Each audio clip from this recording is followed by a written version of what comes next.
Time, space, reality. It's more than just a linear path. It's a cash grab. A prism that enchants you to come back and watch more.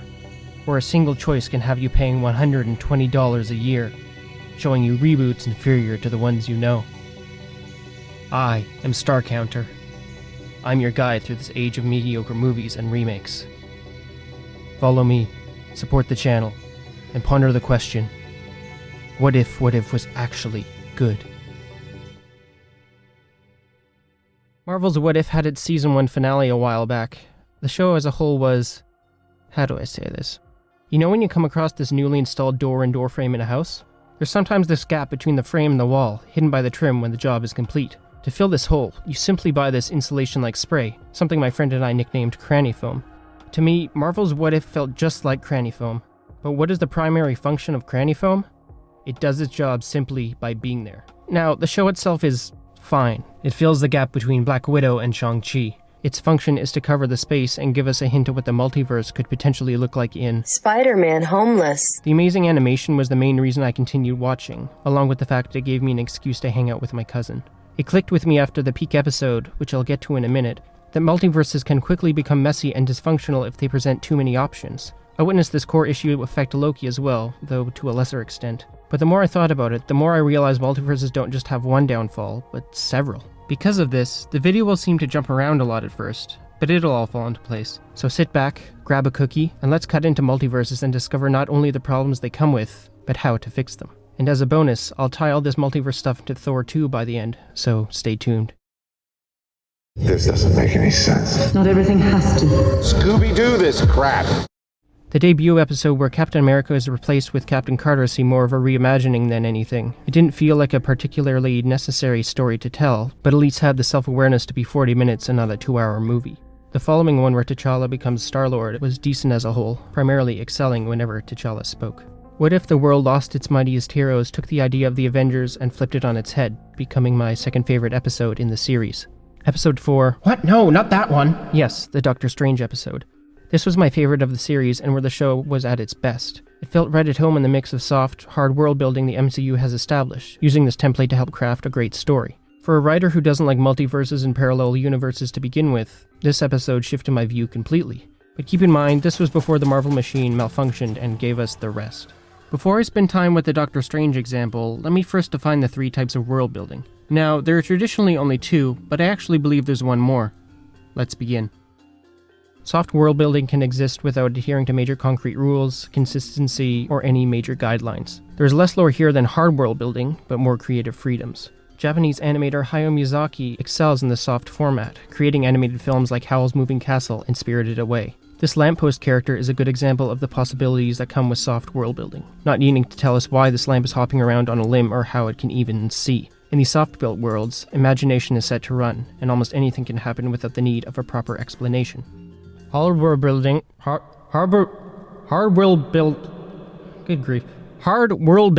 is quite the opposite. There's more of a deliberate nature when it comes to crafting these types of worlds, and rules of what can and can't happen.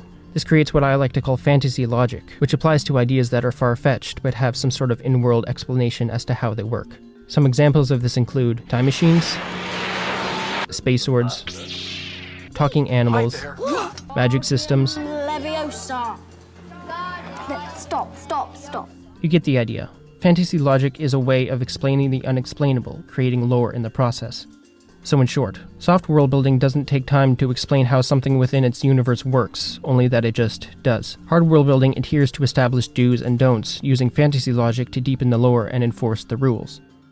The third type is a mix of these, something I call hybrid world building. It uses a hard world the majority of the time, but dips into the soft to add flair and spice. The MCU uses this formula, being set on a version of Earth with familiar rules, while exploring magic and different types of fantasy to enhance the story. Comparably, it's like... Yes! Middle-earth is a hard-built world that has concrete do's and don'ts, seasoned with the soft-built fact that magical things exist and we don't truly know how they work.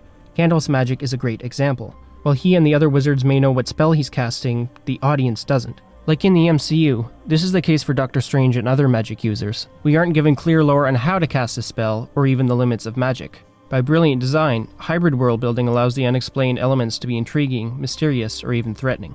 For writing a multiverse or any big-scale world, I strongly believe that this hybrid formula is the best way to go. You hear that, What If? Follow the established world-building formula instead of jumping around with it.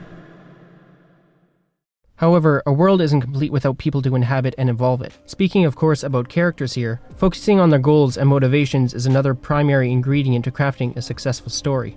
Clear objective is something I notice not only What If lacks, but many modern movies in general. The Doctor Strange episode avoided this by harnessing a laser-focused want and motivation, taking the narrative to another level. The Doctor had a clear goal of wanting to save Christine from death, using the Time Stone to do so. When that didn't work for plot reasons, he eventually consumes beasts of immense power, hoping to use them to reach his main objective. But this story is written like a tragedy, where the protagonist's ultimate desire corrupts them to the point of insanity, destroying their chance for success. In the end, the Doctor not only loses Christine, but dooms the world around him because of blindly focusing on his single main goal. A classical formula, following in the footsteps of cautionary tales from ancient Rome and the tragedies popularized by William Shakespeare. This fantastic episode not only reminded me of Revenge of the Sith structure-wise, but it shifted my view on multiverses simply because of how the concept was handled. Doctor Strange and his blind descent into madness worked very well as a mini-story. It was character-focused, not honing in on the multiverse and its possibilities as the main gimmick. It condensed this massive concept into a sizable one, using it as a backdrop for the characters to exist in. It played its part to support the story's main focus, Doctor Strange and his attempt to cheat death. I closed my laptop going, hey, maybe the writers have found their footing for this show, and will use the multiverse as their stage rather than the actual primary trick, as, a totally normal writer does. Then I watched the rest of the show. Please explain to me what the hell is going on! It felt like a fill-in-the-blank group project, where everyone had their own ideas of what they wanted, but no one could agree on a single path apart from repeatedly killing Tony. The rest just seemed so inconsistently random. If you asked me what happened post-Doctor Strange, my mind would become a mess. We jump around from zombies to robots to a party planet to an apocalypse and beyond. On top of that, the world building varied greatly, feeling like a different show a lot of the time. And if that wasn't enough, it lacked a solid point of view. Without one, especially in a setting as big as the multiverse, you can easily get lost within the concept. I am Confucian. The multiverse presented so many ideas that it was clear there were too many options when writing. Instead of omitting the majority of those options or using fantasy logic to create boundaries, the writers decided to explore their ideas in small doses. This resulted in the show not truly knowing what it wanted to be, following what felt like a there are no rules aloofness. Even when the finale tried to tie up all the seemingly unrelated stories, it fell flat. Why? Because this entire time, we followed so many characters and ideas that we weren't shown who actually mattered the most. Who was the protagonist in this massive multiverse?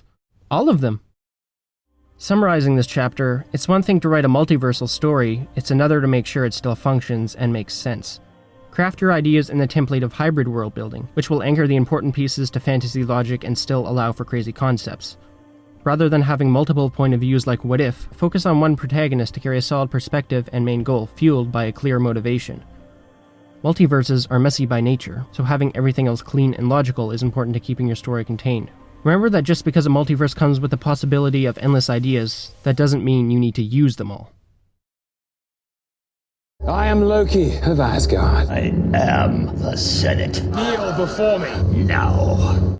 Stepping out towards multiverses in general here, let's discuss consequences and death. Remember the opening of Infinity War when Thanos showed up and decimated the refugees of Ragnarok? Remember when he strangled Loki, not only crushing the emotions of Thor and Loki fans, but showing what kind of a threat this giant grape could pose? This is exactly why I let out a big huff during Endgame when Loki escapes with the Tesseract. Marvel can undo anything meaningful because, well, they're Marvel. Cheating death like this is the equivalent of having Palpatine return for the Rise of Skywalker, stripping the meaning of his demise caused by his former apprentice. You can argue fantasy logic here, or even whatever this poor attempt was. Somehow Palpatine returned. It's rewind time. But consider what this can do to the audience. If you want them to feel something when a character dies with no resurrections, don't water down their actual final moments by having fake-outs prior. Side note, this moment in Loki doesn't truly count as a death because they only said pruning and not disintegrating. While it was framed cleverly on Marvel's part, it would have had more of an impact if this was the first time we saw Loki dying ever. But anyways. Even if you can bring characters back, that doesn't mean you should. In order to be truly meaningful, death needs to get the final word. If you have access to time-traveling devices and a multiverse in your world, use fantasy logic to omit the possibility of resurrection or any major plot alterations. Boundaries mean rules. Rules bind people to sanity. Don't discard rules and let your world become insane. The Doctor Strange episode could have easily fallen under the category of, why didn't they do whatever? He does in fact have access to time travel, but remember this. In this story, death gets the final move. Here it means something and carries weight, even though it takes place in an anything-is-possible multiverse parallel universe setting. No matter what he does, Doctor Strange cannot cheat death. The Ancient One explains this when she says, "Her death is an absolute point in time, unchangeable, unmovable. Without her death, you would never have defeated Dormammu and become the Sorcerer Supreme and the Guardian of the Eye of Agamotto. If you erase her death, you never start your journey." Now personally, I think using "it's a character's destiny" to blank, purely for the sake of plot, isn't a great thing and can weaken your overall narrative. It would have been stronger in this case if Christine had a terminal illness she was unaware of, one that had been slowly building before it eventually took her. But edits aside, the writers did a really fantastic job with this one. They gave the true power to the immovable and irreversible consequence. With something as extreme as death or as simple as not arriving on time, irreversibility forces points of no return onto the characters of your story. Not only does this progress the plot, but also the growth of the people existing within it. Let's look at the death of Uncle Ben for another example, an irreversible consequence that Peter could have prevented. Now imagine if Peter, in this version, let's say directed by Ram Sami, could reverse time or dip into a neighboring timeline to grab a replacement Ben. He wouldn't learn from his mistakes and change as a character, and there may not even be a Spider-Man. In this universe, the Ram Sami Spider-Man is greatly inferior because he has the true superpower of undo. No. Definitely no. Positively no. Decidedly no. Characters grow and change because of the world around them and the things that they come across. It's what shapes them and makes them undergo a character arc. Even though there are many things out of their control, the one thing they do have a total say in is how they react to those things. Even if they exist in a multiverse, there should be things they absolutely cannot mend. This allows the character to take the spotlight over the actual big concept. If Pixar has taught me anything, it's that it's character before anything else. Think Up, Toy Story, Incredibles, Wall-E Soul. Any of them, they're all about characters that live in different worlds. They interact with cool settings and magical concepts, yes, but those things don't take primary focus because the protagonist we care about does. Iron Man, Thor, Winter Soldier, Black Panther, Shang-Chi, and a few others are Marvel standouts because they let the characters drive the story. Even in a save-the-world big concept finale like the one in Shang-Chi, Sean's relationship with his dad, sister, and close friend are what help ground the climax. Is this ridiculous? Of course, but it's made less ridiculous because the characters in the scene create a solid base for it to exist upon. Even though Sean and Katie's arcs aren't as clear as they could be, they still provide a developed perspective. They're the main reason we're there, and they're the main reason this crazy concept is filled with some type of meaning. Marvel has movies proving that they can create a character story at Pixar level, but those exist alongside some less than great entries. I like that laugh. And yes, I'm still working to tie this all into Thor 2. So to summarize, keeping the characters' goals, motivations, and conflicts the main focus is key to anchoring a story with larger-than-life ideas. If done correctly, the multiverse itself won't become the actual main focus, but rather a stage for the characters to exist in. Don't strive to make the biggest concept, but the best concept that makes sense in relation to the characters. Pair that with irreversible consequence like death or any other serious outcome, and your crazy big ideas will be that much closer to succeeding. I don't know what's in this, but it is not paprika. Alternatively, we could order a pizza? Having gone over the many problems with what if, multiverses, lasting consequences and such, it's time that I provide some clear to-the-point insight on how to fix these issues. So here we go. I've crafted a 5-part template to help counteract the complications of universal crossovers. Number 1. Even though anything can happen in a multiverse, make sure you keep the possibilities contained to an appropriate size. Scale can bloat an entire project, sabotaging it before it has a real chance. Too many ideas and themes interacting with one another can turn your narrative into spaghetti, taking the focus off the main noodle. By giving your multiverse a manageable scale, you provide a creative box to work in, ensuring that it won't get out of hand or become too messy. Number 2. Relating to point number 1, a multiverse doesn't have to be large to be exciting. If you have truckloads of alternate characters interacting, you'll have an equal amount of options as problems. Pick a consistent point of view and keep your core group small. This leaves breathing room so new people can be introduced without suffocating the primary cast.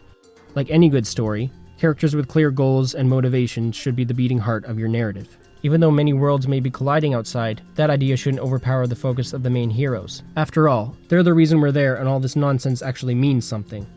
Character first. Jar Jar is the key to all this. if we get Jar Jar working, because he's a funnier character than we've ever had in any of the movies. Number 3. This is in regards to death or any other meaningful outcome.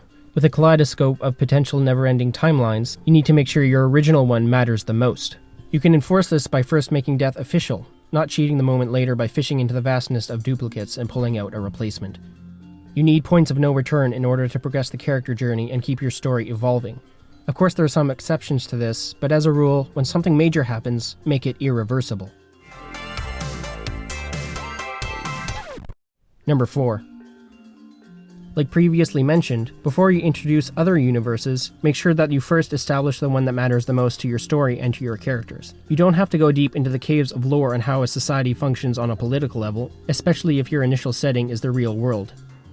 Take some time demonstrating to the audience what is normal, so when the multiverse happens, things are clearly not as they should be. Like in my Lord of the Rings example, hybrid world building can provide the necessary spice to increase the magical side of your world. Spice on its own isn't too special, but really gives flavor when it has something to go with. You can't eat spices on their own and actually enjoy it. Lastly, we get to number 5. Let me explain this one with an example. No Way Home will be more successful than What If and Loki in multiverse terms because it features versions of the characters we already know. Without the existence of the Maguire and Garfield movies, this entry would feel hollow in character terms as we've had no prior connection. The reason this works is because we know Octavius is not just referring to a random variation of Spider-Man, but a specific one that we've actually seen before. It banks on nostalgia, but more importantly, it works within the context of the movie. So if you have pre-established worlds or characters to feature in your multiverse, include them only if they make sense to the story you want to tell. Remember that stories can get bloated with too much stuff, so consider this last rule carefully. Forging all these points together makes what I believe to be a fully functional multiverse. I hope that Spider-Man Homeless was written with a similar template, because that movie has the potential to be the best multiverse movie ever made. Finally, a worthy opponent. Our battle will be legendary! I did a short video explaining why Dr. Octopus could be the key to restoring the timeline, so check that video out for more details. Bringing this all back to What If, I gathered by scanning the internet that I was among the minority that disliked the general Cranny foam it had to offer. But multiverses, and to an extent time travel, are not my jam to begin with. Unless it's Back to the Future or Prisoner of Azkaban. Those are fantastic.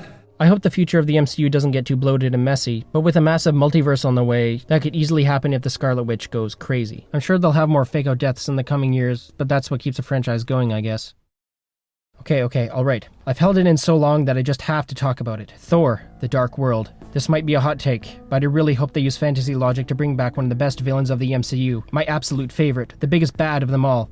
Malekith, the Dark Elf. With ever-scanning ears and an excellent skincare routine, this being is truly a force to be reckoned with. He's the core reason why a multiverse should exist in the first place. Bringing back one of the bestest antagonists from one of the bestest MCU movies would be a turning point for Marvel. I sincerely think that a movie where Malekith makes a return would trump the box office, taking the #1 spot as the most successful movie ever made. No doubt you remember all the horrors he inflicted on the characters. For me, it's burned into my memory. I've tried to cleanse my thoughts, but his actions were just too bad and terrible and horrible and evil and bad to forget.